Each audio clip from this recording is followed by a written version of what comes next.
ਸਤਨਾਮ ਸ਼੍ਰੀ ਵਾਹਿਗੁਰੂ ਸਾਹਿਬ JIO.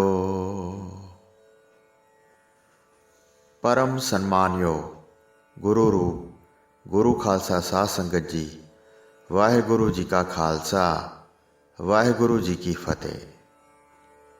ਬਠਿੰਡੇ ਸ਼ਹਿਰ ਵਿੱਚ ਇੱਕ ਗੰਗਾ ਰਾਮ ਨਾਮੀ ਪੰਡਤ ਰਹਿੰਦਾ ਸੀ। ਉਹ ਬਹੁਤ ਸਾਰਾ ਬਾਜਰੇ ਦਾ ਅਨਾਜ ਲੱਦ ਕੇ ਵੇਚਣ ਵਾਸਤੇ ਆਇਆ। ਚੱਲਦਾ ਚੱਲਦਾ ਦਰਿਆ ਸਤਲੁਜ ਲੰਘ ਆਇਆ ਅਤੇ ਬਿਆਸ ਦਰਿਆ ਲੰਘ ਕੇ ਆਪਣਾ ਉਤਾਰਾ ਕੀਤਾ। ਤਦ ਮਾਝੇ ਵਿੱਚ ਜਾ ਕੇ ਪੁੱਛਿਆ, ਬਾਜਰੇ ਦਾ ਅਨਾਜ ਕਿੱਥੇ ਵਿਕੇਗਾ? ਜਿਸ ਥਾਂ ਸਾਰਾ ਅਨਾਜ ਇਕੱਠਾ ਹੀ ਵੇਚ ਕੇ ਵਾਪਸ ਚਲਾ ਜਾਵਾਂ। ਤਦ ਲੋਕਾਂ ਨੇ ਉਸ ਨੂੰ ਸੁਣਾ ਕੇ ਕਿਹਾ, ਸ਼੍ਰੀ ਗੁਰੂ ਅਰਜਨ ਦੇਵ ਜੀ ਸਰੋਵਰ ਬਣਵਾ ਰਹੇ ਹਨ, ਉੱਥੇ ਅਨਾਜ ਬਹੁਤ ਲੱਗਦਾ ਹੈ। ਉੱਥੇ ਸਿੱਖ ਸੰਗਤਾਂ ਦੇ ਵੱਡੇ ਵੱਡੇ ਸਮੂਹ ਰਹਿੰਦੇ ਹਨ। ਅਨੇਕਾਂ ਮਜ਼ਦੂਰ ਕਾਰ ਸੇਵਾ ਕਰ ਰਹੇ ਹਨ, ਦਿਨ ਰਾਤ ਉਸ ਥਾਂ ਠਹਿਰਦੇ ਹਨ। ਜਦ ਤੂੰ ਉੱਥੇ ਇੱਕ ਵਾਰ ਪਹੁੰਚੇਗਾ ਤਾਂ ਤੇਰਾ ਸਾਰਾ ਮਾਲ ਵਿਕ ਜਾਏਗਾ। ਧਨ ਲੈ ਕੇ ਤੁਰੰਤ ਆਪਣੇ ਘਰ ਨੂੰ ਚਲੇ ਜਾਣਾ, ਹੋਰ ਕਿਸੇ ਥਾਂ ਇਸ ਤਰ੍ਹਾਂ ਨਹੀਂ ਵਿਕੇਗਾ। ਲੋਕਾਂ ਪਾਸੋਂ ਇਸ ਤਰ੍ਹਾਂ ਸੁਣ ਕੇ ਉਹ ਬਹੁਤ ਪ੍ਰਸੰਨ ਹੋਇਆ। ਅਨਾਜ ਲੱਦ ਕੇ ਗੁਰੂ ਜੀ ਦੇ ਪਾਸੇ ਵੱਲ ਚੱਲ ਪਿਆ। ਹੌਲੀ ਹੌਲੀ ਉੱਥੇ ਪਹੁੰਚ ਗਿਆ ਜਿਸ ਸਥਾਨ ਦਾ ਨਾਮ ਗੁਰੂ ਕਾ ਚੱਕ ਕਹਾਉਂਦਾ ਸੀ। ਆਪਣਾ ਸਾਰਾ ਅਨਾਜ ਉੱਥੇ ਜਾ ਕੇ ਲਾ ਦਿੱਤਾ। ਉੱਥੇ ਡੇਰਾ ਜਮਾ ਕੇ ਦਿਲ ਵਿੱਚ ਬਹੁਤ ਪ੍ਰਸੰਨ ਹੋਇਆ। ਜਿੱਥੇ ਬਹੁਤ ਮਨੁੱਖਾਂ ਦੀ ਭੀੜ ਦਿਸਦੀ ਸੀ ਅਤੇ ਦੇਸ਼ਾਂ ਵਿਦੇਸ਼ਾਂ ਦੇ ਲੋਕ ਵਿਚਰ ਰਹੇ ਸਨ। ਸਰੋਵਰ ਦੀ ਵੱਡੀ ਪੱਧਰ 'ਤੇ ਕਾਰ ਸੇਵਾ ਚੱਲ ਰਹੀ ਸੀ। ਮਨੁੱਖਾਂ ਦੇ ਕਈ ਟੋਲੇ ਇੱਟਾਂ ਢੋ ਰਹੇ ਸਨ। ਕਈ ਚੂਨਾ ਪੀਸਣ ਦੀ ਵੱਡੀ ਕਾਰ ਸਾਰੇ ਮਿਲ ਕੇ ਕਈ ਪ੍ਰਕਾਰ ਨਾਲ ਕਰ ਰਹੇ ਸਨ। ਕਈ ਬਹੁਤ ਬਾਲਣ ਇਕੱਠਾ ਕਰ ਰਹੇ ਸਨ ਅਤੇ ਸਿਰਾਂ 'ਤੇ ਚੁੱਕ ਕੇ ਪਹੁੰਚਾ ਰਹੇ ਸਨ। ਕਈ ਰੋੜਾਂ ਨੂੰ ਰੋਲ ਰਹੇ ਸਨ ਅਤੇ ਚੰਗੀ ਤਰ੍ਹਾਂ ਸਵਾਰ ਬਣਾ ਕੇ ਇੱਕ ਥਾਂ ਰੱਖ ਰਹੇ ਸਨ। ਕਈ ਸਰੋਵਰ ਵਿੱਚ ਇੱਟਾਂ ਲਿਆ ਰਹੇ ਸਨ ਅਤੇ ਘੜ ਕੇ ਚੰਗੀ ਤਰ੍ਹਾਂ ਲਾ ਰਹੇ ਸਨ। ਇੱਟਾਂ ਦੇ ਵੱਡੇ ਵੱਡੇ ਚੱਕੇ ਲਾ ਰਹੇ ਸਨ। ਕਈ ਗਾਰਾ ਬਣਾ ਕੇ ਸੁੱਟ ਰਹੇ ਸਨ। ਕਈ ਰੋੜ ਪੀਸ ਕੇ ਚੂਨਾ ਬਣਾ ਰਹੇ ਸਨ। ਕਈ ਇਸ ਚੂਨੇ ਨੂੰ ਕਾਰੀਗਰਾਂ ਦੇ ਪਾਸ ਪਹੁੰਚਾ ਰਹੇ ਸਨ। ਸਿਰ 'ਤੇ ਟੋਕਰੀ ਰੱਖ ਕੇ ਢਾਉਂਦੇ ਸਨ। ਸਾਰਾ ਦਿਨ ਗੁਰੂ ਜੀ ਦੇ ਦਰਸ਼ਨ ਕਰਦੇ ਸਨ। ਉਹਨਾਂ ਵਿੱਚ ਕਈ ਸਿੱਖ ਸ਼ਰਧਾਲੂ ਪ੍ਰੇਮ ਨਾਲ ਬੜੀ ਉੱਤਮ ਕਾਰ ਸੇਵਾ ਕਰ ਰਹੇ ਸਨ। ਕਈ ਮਜ਼ਦੂਰ ਦੇ ਤੌਰ 'ਤੇ ਕੰਮ ਕਰ ਰਹੇ ਸਨ ਤੇ ਸ਼ਾਮ ਨੂੰ ਆਪਣੀ ਦਿਹਾੜੀ ਲੈ ਲੈਂਦੇ ਸਨ। ਕਈ ਕਾਰੀਗਰ ਲੱਗੇ ਸਨ। ਸਾਰੀਆਂ ਵਸਤਾਂ ਉਹਨਾਂ ਦੇ ਅੱਗੇ ਲਿਆਉਂਦੇ ਸਨ। ਸਿੱਖਾਂ ਨੂੰ ਵੇਖ ਕੇ ਬ੍ਰਾਹਮਣ ਗੰਗਾ ਰਾਮ ਬਹੁਤ ਹੈਰਾਨ ਹੋਇਆ, ਜਿਨ੍ਹਾਂ ਨੇ ਵੱਡੀ ਘਾਲ ਘਾਲਣ ਵਿੱਚ ਚਿੱਤ ਲਾਇਆ ਸੀ।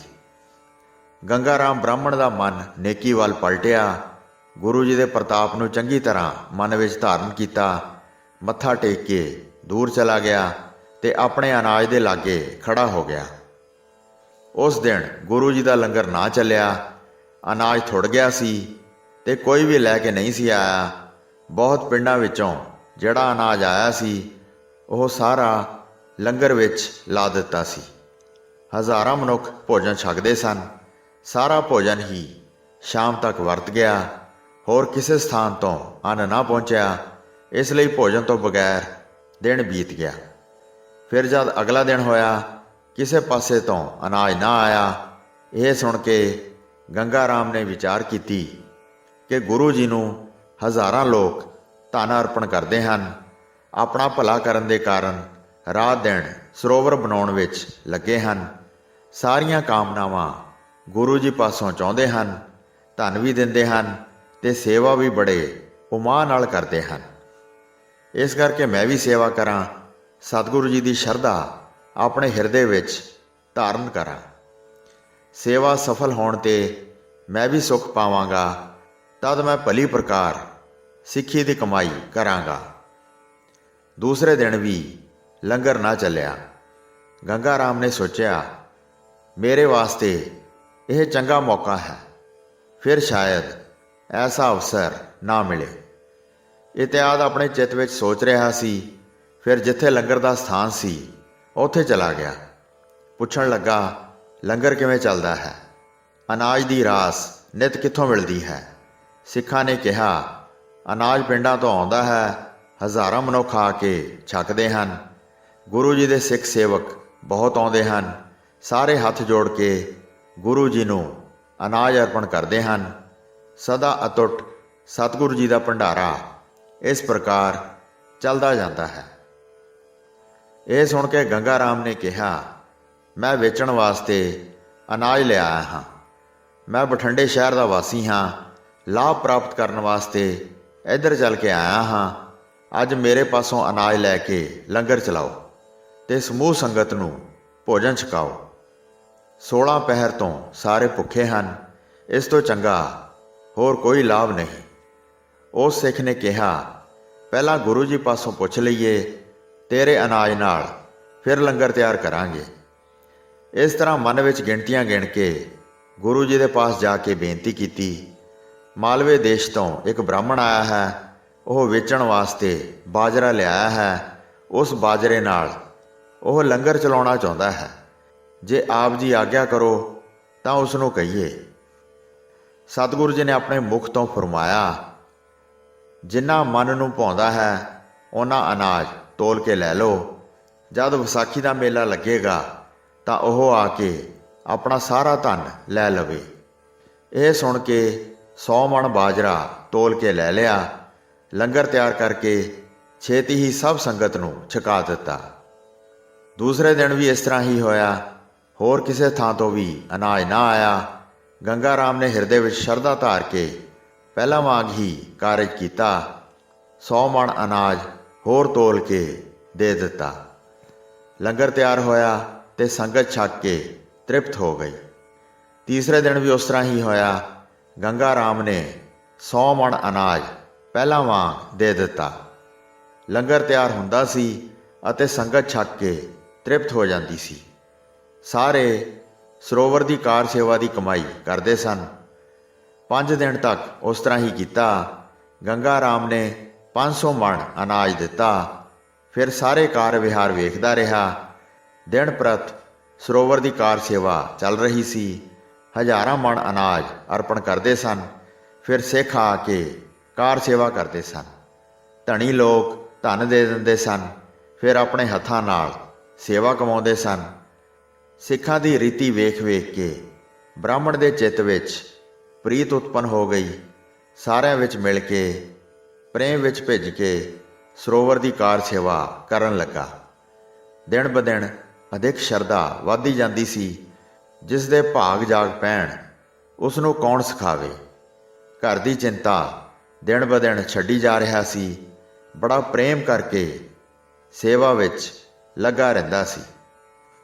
ਇਸ ਤਰ੍ਹਾਂ ਕਈ ਦਿਨ ਗੁਰੂ ਜੀ ਦੇ ਪਾਸ ਗੁਜ਼ਾਰੇ। ਹਿਰਦੇ ਵਿੱਚ ਸ਼ਰਧਾ ਧਾਰ ਕੇ ਕਾਰ ਕਰ ਰਿਹਾ ਸੀ। ਫਿਰ ਵਿਸਾਖੀ ਦਾ ਵੱਡਾ ਮੇਲਾ ਆ ਗਿਆ। ਚਾਰੇ ਪਾਸਿਆਂ ਤੋਂ ਆ ਕੇ ਸਿੱਖ ਇਕੱਠੇ ਹੋਏ। ਸਤਿਗੁਰੂ ਜੀ ਦੇ ਪਾਸ ਲੋਕਾਂ ਦੀ ਬਹੁਤ ਵੱਡੀ ਭੀੜ ਇਕੱਠੀ ਹੋਈ। ਸਾਰੇ ਭੇਟ ਧਰ ਕੇ ਬੰਦਨਾ ਕਰਦੇ ਸਨ। ਅਨੇਕ ਪ੍ਰਕਾਰ ਦੀਆਂ ਸੁੰਦਰ ਵਸਤੂਆਂ ਲਿਆਉਂਦੇ ਸਨ। ਕਈ ਅਨਾਜ ਦਾ ਉਪਹਾਰ ਵੀ ਲਿਆਉਂਦੇ ਸਨ। ਜਿੰਨੇ ਵੀ ਮਨੁੱਖ ਮੇਲੇ ਵਿੱਚ ਆਏ ਸਨ ਉਹ ਬੜਾ ਪ੍ਰੇਮ ਧਾਰਨ ਕਰਕੇ ਕਾਰ ਸੇਵਾ ਦੀ ਕਮਾਈ ਕਰਦੇ ਸਨ। ਅਨੇਕ ਪ੍ਰਕਾਰ ਦੀਆਂ ਕਾਮਨਾਵਾਂ ਪੂਰੀਆਂ ਹੁੰਦੀਆਂ ਸਨ। ਕਈ ਮਨ ਵਿੱਚ ਨਵੀਆਂ ਕਾਮਨਾਵਾਂ ਧਾਰਨ ਕਰਦੇ ਸਨ। ਅਰਦਾਸੀਆ ਸਭ ਦੀ ਅਰਦਾਸ ਕਰਦਾ ਸੀ। ਸਭ ਸਿੱਖਾਂ ਦੀ ਆਸ ਪੂਰੀ ਹੋਣ ਤੇ ਬੇਨਤੀ ਕਰਦਾ ਸੀ। ਸਤਿਗੁਰੂ ਜੀ ਸੁਣ ਕੇ ਵਿਸ਼ਾਲ ਖੁਸ਼ੀ ਦਿੰਦੇ ਸਨ। ਦਰਸ਼ਨ ਕਰ ਕਰਕੇ ਨਿਹਾਲ ਹੁੰਦੇ ਸਨ। ਫਿਰ ਉੱਥੋਂ ਮੇਲਾ ਖਿੰਡ ਗਿਆ।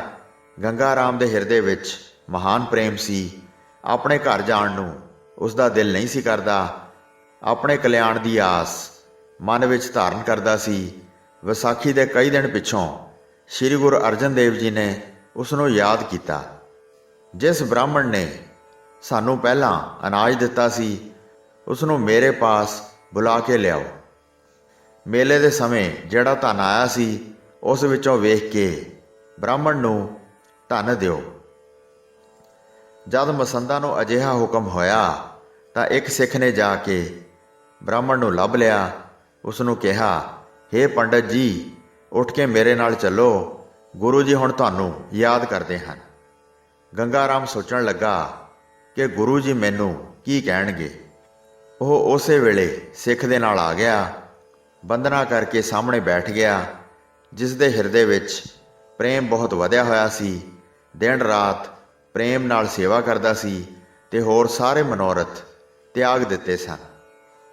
ਸੁਆਮੀ ਸ੍ਰੀ ਗੁਰੂ ਅਰਜਨ ਦੇਵ ਜੀ ਨੂੰ ਵੇਖ ਕੇ ਬੰਦਨਾ ਕਰਕੇ ਪੰਡਤ ਗੰਗਾ ਰਾਮ ਗੁਰੂ ਜੀ ਦੇ ਪਾਸ ਬੈਠ ਗਿਆ। ਗੁਰੂ ਜੀ ਦੇ ਨੈਣ ਕਿਰਪਾ ਨਾਲ ਭਰੇ ਹੋਏ ਸਨ। ਬ੍ਰਾਹਮਣ ਨੂੰ ਉਹਨਾਂ ਨੇ ਕਿਹਾ, ਹੇ ਪੰਡਤ ਜੀ, ਜਿਹੜਾ ਤੁਹਾਡੇ ਪਾਸੋਂ ਅਨਾਜ ਮੁੱਲ ਲਿਆ ਸੀ, ਉਸ ਦੀ ਕੀਮਤ ਪ੍ਰਾਪਤ ਕਰਕੇ ਆਪਣੇ ਘਰ ਨੂੰ ਜਾਓ। ਉਸ ਸਮੇਂ ਸਾਡੇ ਲੰਗਰ ਵਿੱਚੋਂ ਅਨਾਜ ਥੁੜ ਗਿਆ ਸੀ, ਜਦ ਤੁਸਾਂ ਸਾਨੂੰ ਅਨਾਜ ਦਿੱਤਾ ਸੀ। ਸਾਰੀ ਸੰਗਤ ਨੇ ਭੋਜਨ ਛਕਿਆ। ਮੁੱਲ ਨਾਲੋਂ ਸਵਾਇਆ ਧਨ ਲਵੋ, ਜਿਹੜਾ ਤੁਸੀਂ ਬੜੇ ਦੂਰ ਦੇਸ਼ ਤੋਂ ਲਿਆਏ ਹੋ। ਫਿਰ ਉਧਾਰ ਦਿੱਤਾ ਹੈ ਅਤੇ ਲੋੜ ਸਮੇਂ ਦਿੱਤਾ ਹੈ। ਤੁਸੀਂ ਸਾਨੂੰ ਬਹੁਤ ਉੱਤਮ ਅਨਾਜ ਦਿੱਤਾ ਹੈ। ਇਹ ਸੁਣ ਕੇ ਬ੍ਰਾਹਮਣ ਹੱਥ ਜੋੜ ਕੇ ਬੋਲਿਆ, ਹੇ ਪ੍ਰਭੂ ਜੀ, ਮੈਂ ਕੁਝ ਵੀ ਮੁੱਲ ਵਜੋਂ ਨਹੀਂ ਲਵਾਂਗਾ। ਮੈਂ ਆਪ ਜੀ ਦੀ ਸੇਵਾ ਕਰਾਂਗਾ। ਮੈਂ ਆਪਣਾ ਜਨਮ ਸਫਲਾ ਕਰਨ ਦੀ ਆਸ ਧਾਰਨ ਕੀਤੀ ਹੋਈ ਹੈ। ਮੈਂ ਹੁਣ ਆਪਣੇ ਘਰ ਜਾਣਾ ਨਹੀਂ ਚਾਹੁੰਦਾ ਹਾਂ। ਮੈਂ ਸੰਗਤ ਵਿੱਚ ਹੀ ਆਪਣੀ ਉਮਰ ਬਤੀਤ ਕਰਾਂਗਾ।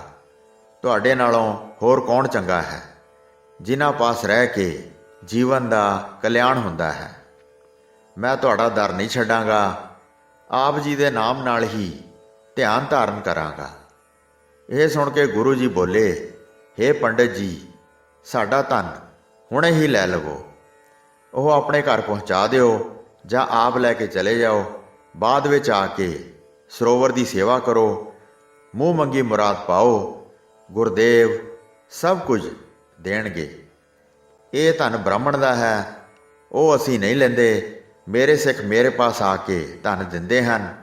ਸਤਿਗੁਰੂ ਦੇ ਘਰ ਕਿਸੇ ਚੀਜ਼ ਦੀ ਤੋਟ ਨਹੀਂ ਹੈ। ਆਮਦਨ ਖਰਚ ਸਦਾ ਹੀ ਇਸ ਤਰ੍ਹਾਂ ਚੱਲਦਾ ਹੈ। ਗੰਗਾ ਰਾਮ ਸਨੇਮਰ ਹੋ ਕੇ ਬੋਲਿਆ, ਮੈਂ ਆਪਣਾ ਮਨ ਕਰਕੇ ਆਪ ਜੀ ਦਾ ਸਿੱਖ ਬਣਿਆ ਹਾਂ। ਮੈਂ ਆ ਕੇ ਅਨਾਜ ਅਰਪਣ ਕੀਤਾ ਹੈ। ਮੈਂ ਆਪ ਜੀ ਦੀ ਮਹਾਨ ਸੇਵਾ ਕਰਾਂਗਾ। ਹੁਣ ਘਰ ਜਾਣ ਦੀ ਮੇਰੀ ਚਾਹਤ ਨਹੀਂ ਹੈ। ਮੇਰੇ ਮਨ ਵਿੱਚ ਕੋਈ ਹੋਰ ਮਨੋਰਥ ਨਹੀਂ ਹੈ। ਆਪਣਾ ਸਿੱਖ ਬਣਾ ਲਓ। ਮੇਰੇ ਹਿਰਦੇ ਵਿੱਚੋਂ ਮੋਹ ਭਰਮ ਨੂੰ ਦੂਰ ਕਰੋ। ਗਰੀਬ ਜਾਣ ਕੇ ਮੈਨੂੰ ਆਪਣਾ ਬਣਾ ਲਓ। ਮੈਂ ਆ ਕੇ ਆਪ ਜੀ ਦੀ ਸ਼ਰਨ ਵਿੱਚ ਪਿਆ ਹਾਂ। ਦੀਨ ਦਿਆਲ ਤੁਹਾਡਾ ਸ਼ੁਭ ਨਾਮ ਸੁਣਿਆ ਹੈ। ਸਿੱਖਾਂ ਦੇ ਪਿਆਰੇ ਹੋਣਾ ਤੁਹਾਡਾ ਧਰਮ ਗੁਣਿਆ ਹੈ। ਆਪ ਜੀ ਆਪਣਾ ਆਸਰਾ ਨਾ ਛੱਡੋ। ਆਪ ਨੂੰ ਛੱਡ ਕੇ ਜੇ ਕਿਸੇ ਹੋਰ ਪਿੱਛੇ ਲੱਗਾਂਗਾ ਤਾਂ ਲੋਕ ਮੈਨੂੰ ਪਾਗਲ ਕਹਿਣਗੇ। ਨਿਸ਼ਚੈ ਕਰੋ, ਮੈਂ ਤੁਹਾਡਾ ਆਸਰਾ ਫੜਿਆ ਹੈ। ਸਾਰਾ ਪਰਿਵਾਰ ਛੱਡ ਕੇ ਤੁਹਾਡੇ ਪਾਸ ਬੈਠਾ ਹਾਂ। ਹੁਣ ਕਿਸੇ ਦੇ ਨਾਲ ਵੀ ਮੇਰੀ ਪ੍ਰੀਤ ਨਹੀਂ ਹੈ। ਮੈਂ ਬੜੀ ਖੋਜ ਕਰਕੇ ਆਪ ਜੀ ਨੂੰ ਆਪਣਾ ਸੁਆਮੀ ਬਣਾਇਆ ਹੈ। ਬ੍ਰਾਹਮਣ ਦਾ ਅਜਿਹਾ ਦ੍ਰਿੜ ਨਿਸ਼ਚਾ ਵੇਖ ਕੇ ਸ੍ਰੀ ਗੁਰੂ ਅਰਜਨ ਦੇਵ ਜੀ ਨੇ ਵਿਸ਼ੇਸ਼ ਕਿਰਪਾ ਕੀਤੀ। ਨਿਰਮਲ ਜਲ ਲੈ ਕੇ ਚਰਨ ਧੁਆਏ ਤੇ ਚਰਨ ਪਹੁਲ ਦੇ ਕੇ ਉਸ ਦਾ ਸ਼ੰਕਾ ਦੂਰ ਕੀਤਾ। ਆਪਣੀ ਸੇਵਾ ਵਿੱਚ ਲਾ ਲਿਆ। ਮੁਕਤੀ ਬਖਸ਼ਣ ਵਾਸਤੇ ਆਪਣਾ ਸਿੱਖ ਬਣਾ ਲਿਆ।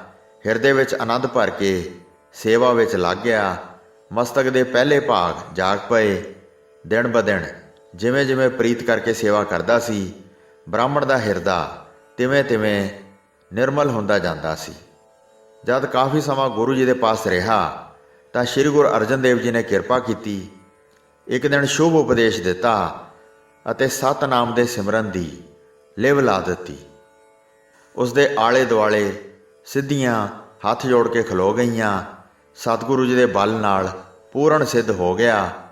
ਸ਼੍ਰੀ ਅੰਮ੍ਰਿਤ ਸਰੋਵਰ ਦੀ ਕਾਰ ਸੇਵਾ ਕਰਦਾ ਵਿਸ਼ਾਲ ਸ਼ਕਤੀਸ਼ਾਲੀ ਹੋ ਗਿਆ। ਫਿਰ ਗੁਰੂ ਜੀ ਨੇ ਉਸ ਨੂੰ ਵਿਦਾ ਕੀਤਾ। ਗੁਰੂ ਜੀ ਦੀ ਆਗਿਆ ਮੰਨ ਕੇ ਚਰਨਾਂ 'ਤੇ ਮੱਥਾ ਧਰਿਆ।